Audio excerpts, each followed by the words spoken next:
अस्सलाम वालेकुम फ्रेंड्स, उम्मीद करती हूँ आप सब लोग खैरियत से होंगे। आज मैं 10th केमिस्ट्री का चैप्टर नंबर 4 स्टार्ट करने जा रही हूँ। चैप्टर नंबर 4 है हाइड्रोकार्बन। आज चैप्टर नंबर 4 का है लेक्चर नंबर 1। लेक्चर नंबर 1 जो है वो ओवरऑल इंट्रोडक्शन ही है, जो कि हम पिछले चैप्टर में सारी चीज़ें डिटेल में डिस्कस कर चुके हैं। उनका थोड़ा सा जो है वो वापस बैकग्राउंड है। शुरू में सबसे पहले एज़ यू नो कि जो ऑर्गेनिक कंपाउंड होते हैं वो किससे मिलके बने होते हैं, कार्बन और हाइड्रोजन के। यानी ऑर्गेनिक कंपाउंड के अंदर जो मेन एलिमेंट होते हैं कार्बन, और साथ में दूसरा एलिमेंट क्या होता है, हाइड्रोजन होता है। ठीक है, ये चीज़ ऑलरेडी हम पीछे भी डिस्कस कर चुके हैं। उसके अलावा इनकी जो जनरल क्लासिफिकेशन है जो कि हम पीछे देख चुके हैं कि ओवरऑल यानी कि ऑर्गेनिक कंपाउंड को क्या बोला जाता है, हाइड्रोकार्बन बोला जाता है, क्योंकि ये कार्बन और हाइड्रोजन के कंपाउंड होते हैं।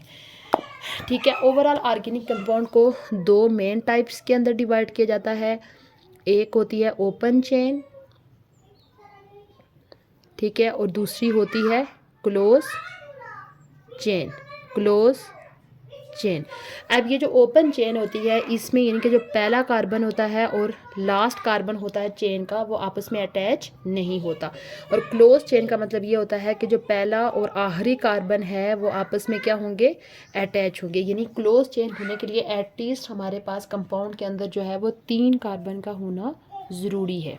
ठीक है, अब ये जो ओपन चेन कंपाउंड होते हैं इनको भी फर्दर 3 क्लासेस के अंदर डिवाइड किया जाता है।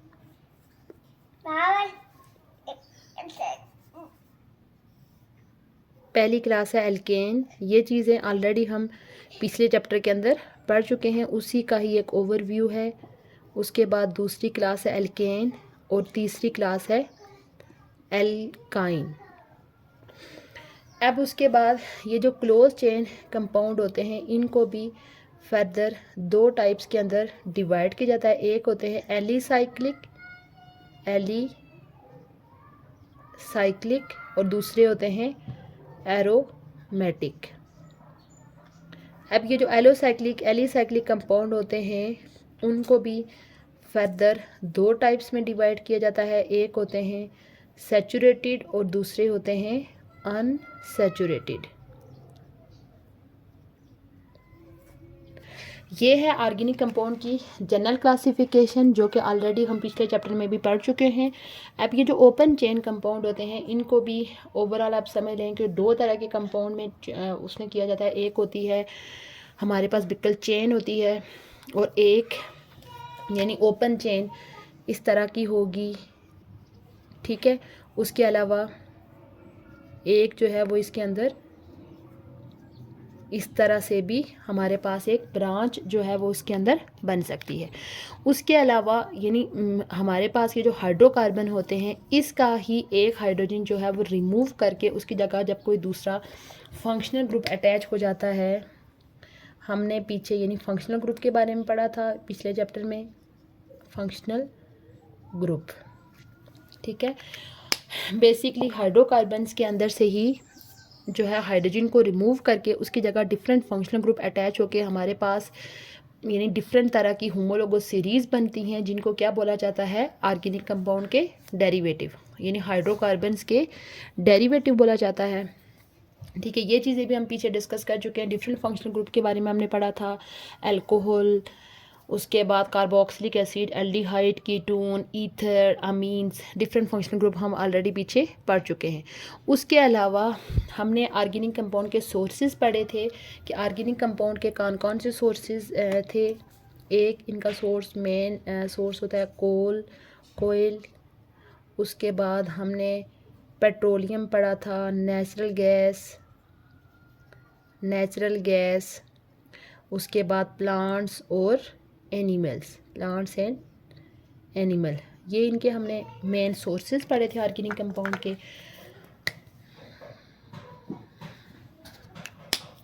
उसके अलावा अगर हम ओवरऑल जितने भी केमिकल कंपाउंड इस दुनिया में एग्जिस्ट करते हैं, सपोज़ अगर वो 100% केमिकल कंपाउंड हैं, उन 100% केमिकल कंपाउंड्स के अंदर से ऑलमोस्ट 90% जो कंपाउंड होते हैं वो किसके होते हैं, 90% कंपाउंड किसके हैं,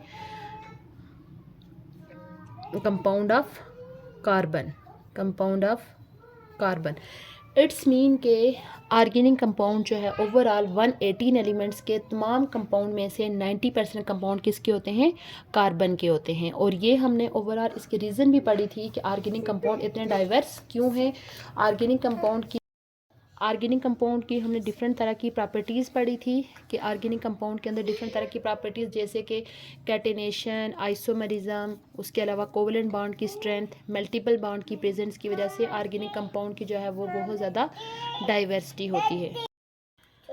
और यानी कि डिफरेंट हाइड्रोकार्बन्स के साथ डिफरेंट तरह के फंक्शनल ग्रुप अटैच होने की वजह से हमारे पास डिफरेंट होमोलोगस सीरीज़ जनरेट होती हैं जो कि उनके अंदर डिफरेंट फंक्शनल ग्रुप होंगे। और जस्ट यानी एक होमोलोगस सीरीज़ के अंदर एक कंपाउंड से दूसरे कंपाउंड में जाते हुए जस्ट किसका डिफरेंस होता है, नंबर ऑफ़ कार्बन आइटम का डिफरेंस होता है। ये था पिछले चैप्टर का ओवरव्यू जो कि हमने ओवरऑल ऑर्गेनिक कंपाउंड के बारे में पिछले चैप्टर में पढ़ा है।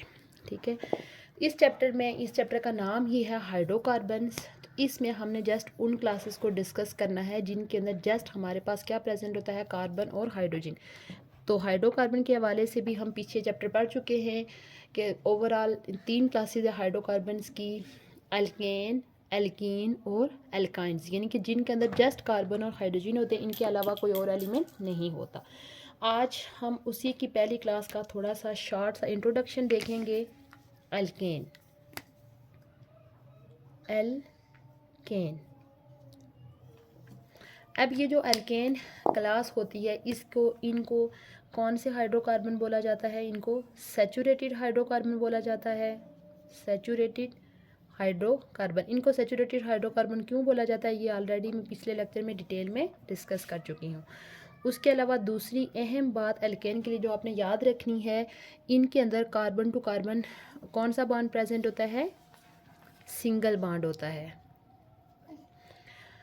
उसके अलावा इनको एल्केन के अलावा एक और नाम दिया जाता है पैराफिन। इनको पैराफिन बोला जाता है।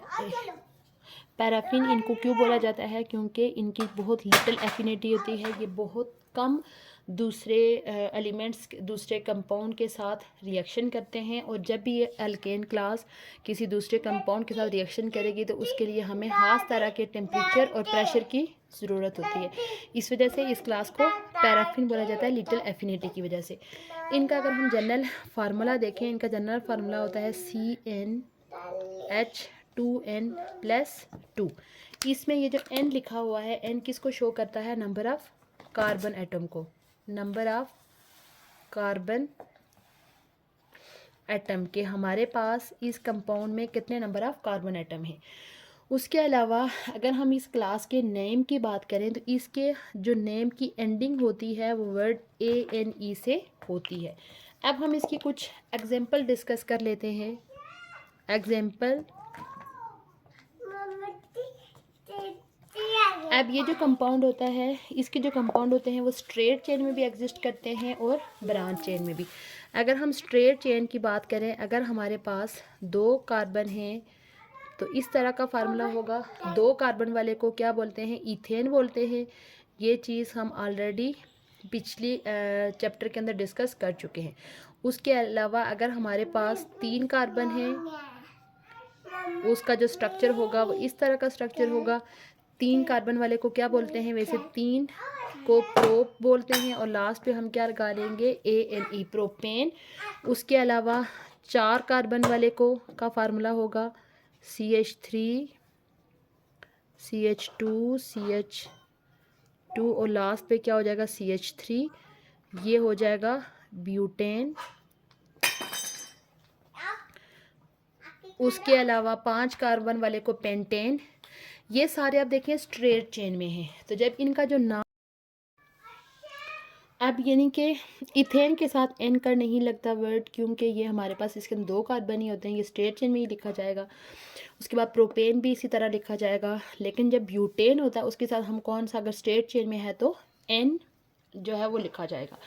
तो अगर हम इसी ब्यूटेन को इस तरह से लिखें, यानी 3 कार्बन को ऐसे लिख लें और 4th कार्बन जो हो ऐसे लिख लें, तो तब हम इसका थोड़ा सा नाम क्या हो जाएगा, चेंज हो जाएगा। इसको हम नंबरिंग करेंगे कि एक यहाँ से भी कर सकते हैं, इधर से भी कर सकते हैं। ये हो गया कार्बन नंबर 1, ये हो गया 2 और ये हो गया 3। 3 कार्बन की वजह से इसका जो मेन नाम हो जाएगा वो क्या हो जाएगा, प्रोपेन। और कार्बन नंबर 2 के ऊपर जो मिथाइल ग्रुप लगा हुआ है उसको हम एज अ सब्स्टिट्यूएंट लिखेंगे। इसका हम नाम लिखेंगे 2 मिथाइल प्रोपेन। 2 मिथाइल प्रोपेन इसका नाम हो जाएगा। इसी तरह ये जो 2 मिथाइल प्रोपेन है ये इसका जो है वो स्पेसिफिक नेम है, लेकिन इसका कॉमन नेम 4 कार्बन की वजह से इसको हम आइसोब्यूटेन भी बोलते हैं। आइसोब्यूटेन। इसी तरह अगर हमारे पास 4 कार्बन आ जाएं, ठीक है, तो उसका नाम हो जाएगा 2,2 डाईमिथाइल प्रोपेन।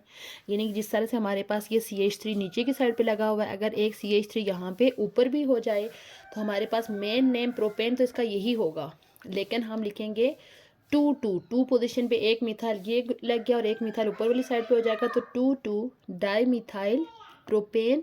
उसका जो स्पेसिफिक नेम होगा वो क्या हो जाएगा, नियोपेंटेन। यानी 5 कार्बन ओवरऑल बन जाएगा ना, 4 ये और एक इधर ऊपर लगेगा 5 कार्बन, ये हो जाएगा नियोपेंटेन। आज का हमारा लेक्चर था चैप्टर नंबर 4 का लेक्चर नंबर 1। जस्ट आज उसका जो इंट्रोडक्शन था और उसकी जो पहली क्लास है एल्केन, हमने उसके बारे में जनरल डिस्कस किया। उम्मीद है आपको आज का लेक्चर अच्छा लगा होगा। इंशाल्लाह बहुत जल्द मैं इस चैप्टर के न्यू लेक्चर के साथ हाजिर होंगी। तब तक के लिए अल्लाह हाफ़िज़।